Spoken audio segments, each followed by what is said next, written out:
ndryshuar, vijon të jetë dorëheqja e Ramës përposë edhe 4 kërkesave të tjera. Futja e këtyre elementeve me natyrë që prekin, le të themi, edhe ato damarin patriotik të shqiptarëve, dhe Rama e di shumë mirë që kundër nuk do ketë vetëm një forcë politike, por do ketë të gjithë shqiptarët. A është një formë e zgjedhur e tij për të ruajtur një lloj konfrontimi me situatën, sepse konfrontimi mund të rreshtojë më lehtë militantët pranë tij, apo çfarë është kjo lloj arrogance në raport edhe me kërkesat e protestës, e cila themi atë që është, mund paksohet në numër, por është rezistente në kërkesë? Unë nuk do mendoja që rënia në parim dakord e dy qeverive për të hapur në mënyrë reciproke konsulata, nuk besoj që është ngjarje e gatuar apo stafat lidhur me protestën për ta provokuar protestën dhe situatën politike. Kam përshtypjen se kjo do të jetë një temë e diskutuar prej shumë kohësh, që ka patur procesin e vet të trajtimit, të negocimit dhe të maturimit, dhe vetë fakti që lajmi na vjen nga ministri i jashtëm i Serbisë tregon që vetë qeveria shqiptare dhe kryeministri shqiptar nuk e konsiderojnë një lajm në favor të tyre, se po të ishte në favor të tyre do ta tundnin me propagandë të fortë si një arritje e madhe. Por nga ana tjetër nuk mund të ndalonin një proces të nisur kohë më parë dhe për arsyet e veta.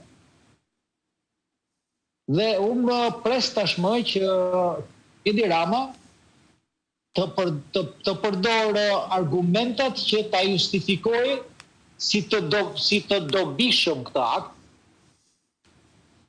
sepse do t'japi një shpjegim dhe të minimizoj kostot që mund t'i vinë pikërisht nga ajo që edhe ju argumentuat në studio, që kjo marrëveshje konsulatash është totalisht asimetrike. Dhe unë pres që Edi Rama të argumentoj që është arritje e madhe që hapet konsulat në Bujanovsk, por më tepër që Kosova e ka të pamundur ta bëjë një gjë të tillë. Dhe atëherë e bën Shqipëria për shqiptarët e Bujanovskit. Dhe do thotë Shqipëria nuk e gjen asgjë se hapet një konsullat serbe e cila do thotë edhe nëse ka punë me 54 veta, do thotë që është hapur kot, ndërkohë që konsullata jonë atje do bëj çuditëra me shqiptarët e Bujanovskit. Pra kjo do të jetë mënyra se si ai do e argumentojë.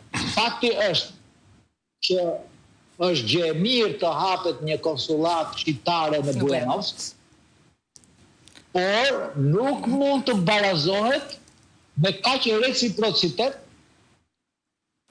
një konsullat në një territor ku prezenca e një minoriteti serb është e papërfillshme. Artan, ti ke një shprehje shumë të bukur. Po, më thuaj Artan. Kur bëhet fjalë që në Shkodër, nëse kemi një minoritet të Malizit dhe jo një minoritet serb, malazez apo jo serb.